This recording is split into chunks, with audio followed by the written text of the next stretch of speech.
Pertanyaan pertama, statistik menunjukkan nih dok, 70% pria secara alami akan mengalami kebotakan di hidup mereka. Apakah ancaman kebotakan memang setinggi itu untuk pria dok?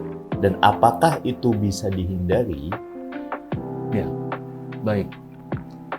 Jadi terdapat beberapa studi, beberapa penjelasan di bahwasanya itu lebih bahkan dari 70%. Itu sekitar 79% pada pria itu akan mengalami kebotakan. Itu menurut studi yang dilakukan oleh National Institute of Health atau NIH.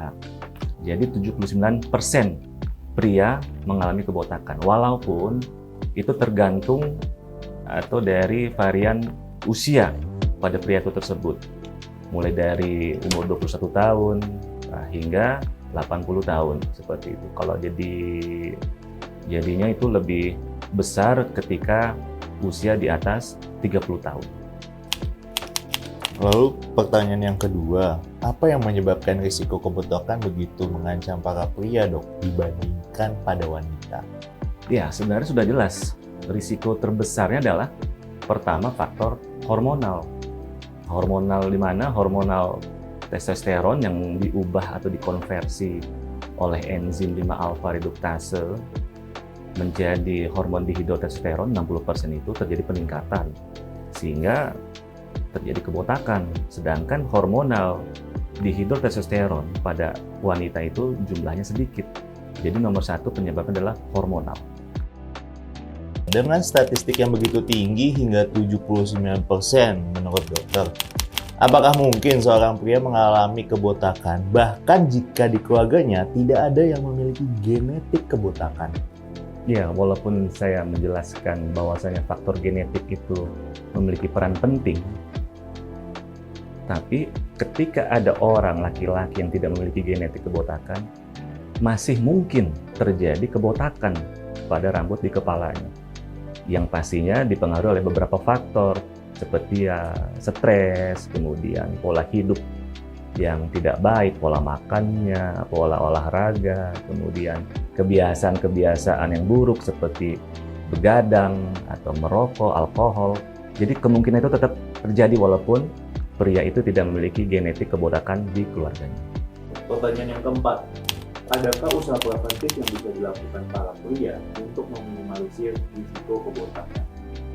Iya, pastinya harus ada dan bisa dicegah seoptimal mungkin supaya tidak terjadi kebotakan yang bisa meresahkan, yang akhirnya bisa mengganggu aktivitas sosial karena kebotakan itu. Jadi beberapa tindakan preventif atau pencegahan itu nomor satu adalah dimulai pola hidup sehat.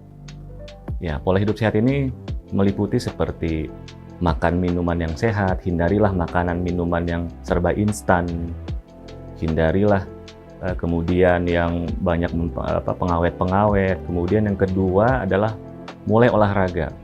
Olahraga itu ya minimal 2 kali dalam seminggu, seperti olahraga lari atau berenang. Silahkan lakukan olahraga semampu kalian.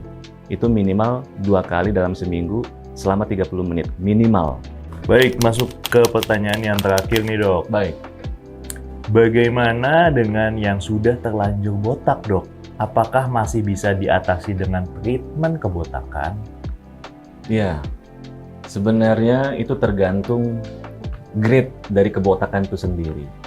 Ketika grade kebotakannya itu lebih dari 3, nah itu masih bisa kita menggunakan treatment, baik treatment yang diminum, treatment yang dioles. Nah, treatment yang diminum ini contohnya adalah vitamin B7 atau biotin. Nah, itu masih bisa kita gunakan. Kemudian obat olesnya juga kita kombinasi antara minoxidil dan finasteride. Itu bisa dioptimalisasikan dengan 2 terapi, baik yang diminum maupun yang dioles. Tapi ketika sudah grade-nya sudah 3 ke atas, itu sudah tidak bisa direkomendasikan lagi, malah justru secara teori itu direkomendasikan untuk transplant rambut. Jadi seperti itu.